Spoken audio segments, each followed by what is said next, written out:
Hello friends, എല്ലാവർക്കും Sumi's tasty kitchen എന്ന YouTube ചാനലിലേക്ക് സ്വാഗതം.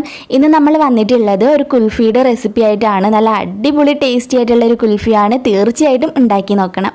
ഞാൻ അതിന് വേണ്ടിയിട്ട് ഇവിടെ ഒരു 4 ബ്രെഡ് എടുത്തിട്ടുണ്ട്. വളരെ ചെറുതായതുകൊണ്ട് 4 എണ്ണമാണ് എടുത്തത്.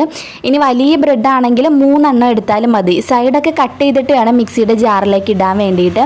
ഇനി ഇതിലേക്ക് നമുക്ക് പാൽ ഒഴിച്ചു കൊടുക്കാം. ഞാൻ 1 കപ്പ് പാലാണ് എടുത്തിട്ടുള്ളത്. 240 ml ഒരു കപ്പാണ് എൻ്റെ കയ്യിലിരിക്കുന്നത്. ഇനി ഇതിലേക്ക് തന്നെ കണ്ടൻസ്ഡ് മിൽക്ക് ചേർത്ത് കൊടുക്കണം. ഞാൻ ഇതിപ്പോൾ റെഡിയാക്കി എടുത്തിട്ടേ ഉള്ളൂ. ഇതിൻ്റെ വീഡിയോ കാണാത്തവരുണ്ടെങ്കിൽ Sumi's tasty kitchen condensed milk എന്നൊന്ന് സെർച്ച് ചെയ്താൽ നിങ്ങൾക്ക് വീഡിയോ കാണാൻ വേണ്ടിയിട്ട് പറ്റും. അപ്പോൾ ഞാൻ കണ്ടൻസ്ഡ് മിൽക്ക് ഇവിടെ എടുത്തിരിക്കുന്നത് 3/4 കപ്പാണ്. അതുകൂടി ഇതിലേക്ക് ഒഴിച്ചു കൊടുക്കാം. പിന്നെ ഇതെല്ലാം കൂടെ മിക്സ് ആയതിന് ശേഷം മധുരം വേണമെങ്കിൽ കുറച്ചുകൂടി ചേർത്ത് കൊടുക്കാം കേട്ടോ. കാരണം ഇത് സെറ്റ് ആവുന്ന സമയത്ത് ഒന്നുകൂടി മധുരം കുറയുകയാണ് ചെയ്യുന്നത്. അപ്പോൾ വേണമെങ്കിൽ കുറച്ചുകൂടി മധുരം നമുക്ക് ചേർത്ത് കൊടുക്കാവുന്നതേ ഉള്ളൂ. ഇനി ഇതിലേക്ക് ഞാൻ വിപ്പിംഗ് ക്രീമാണ് ചേർക്കാൻ പോകുന്നത്. 1/4 കപ്പ് വിപ്പിംഗ് ക്രീം എടുത്തിട്ടുണ്ട്. വിപ്പിംഗ് ക്രീം ഇല്ലാതെയും നമുക്കിത് ചെയ്യാൻ വേണ്ടിയിട്ട് പറ്റും. ആ വീഡിയോയുടെ ലിങ്ക് ഞാൻ താഴെ ഡിസ്ക്രിപ്ഷൻ ബോക്സിൽ മെൻഷൻ ചെയ്തിട്ടുണ്ട്. അതിലൊന്ന് ക്ലിക്ക് ചെയ്യുകയാണെങ്കിൽ നിങ്ങൾക്ക് വിപ്പിംഗ് ക്രീം ഇല്ലാതെ ഇതെങ്ങനെ ഉണ്ടാക്കാമെന്ന് നോക്കാം കേട്ടോ. അപ്പോൾ ഞാൻ 1/4 കപ്പ് വിപ്പിംഗ് ക്രീം, ഞാൻ കേക്കിന് യൂസ് ചെയ്യുന്ന വിപ്പിംഗ് ക്രീമാണ് എടുക്കുന്നത്. അമൂൽ വിപ്പിംഗ് ക്രീം വേണമെങ്കിൽ എടുക്കാം കേട്ടോ. അമൂൽ വിപ്പിംഗ് ക്രീമോ ഫ്രഷ് ക്രീമോ ഏത് ക്രീം ആണെങ്കിലും മതി. ഇനി 2-3 ഏലക്ക കൂടി ഇതിലേക്ക് ഇട്ടിട്ട് നല്ല പോലെ ഒന്ന് ബ്ലെൻഡ് ചെയ്ത് എടുക്കാം.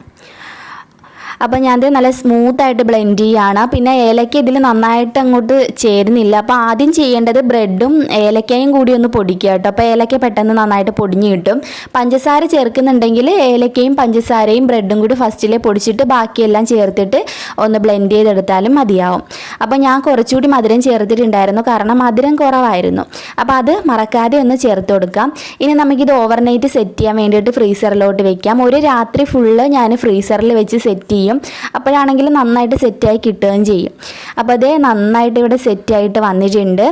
ഇത് നമുക്ക് സ്കൂപ്പ് ചെയ്ത് വേണമെങ്കിലും കഴിക്കാം കേട്ടോ, അല്ലെങ്കിൽ ഇതുപോലെ കട്ട് ചെയ്തും കഴിക്കാം. ഞാൻ കുറച്ച് വെള്ളത്തിൻ്റെ മുകളിലേക്ക് ഇത് വച്ചിട്ടുണ്ട്. ഇത് ഈ ടിന്നിൽ നിന്നും വിട്ട് കിട്ടാൻ വേണ്ടിയിട്ടാണ് കുറച്ച് ഇളം ചൂടുവെള്ളത്തിൻ്റെ മുകളിൽ ഇത് വെച്ചത്.